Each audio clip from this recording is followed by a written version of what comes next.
5 ball 17 to win. 83 run அடிச்சிருக்காப்ல.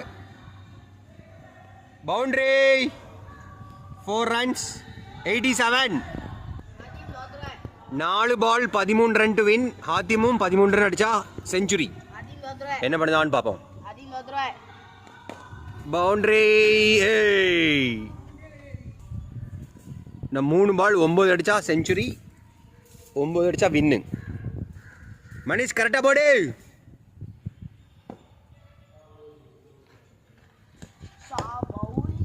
Ball 2 ball 9 run. Manish போடுதான். ஓடு 2.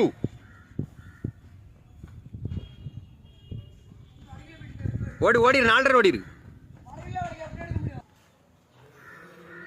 1 பால் 4 run அடிச்சா century Hatim.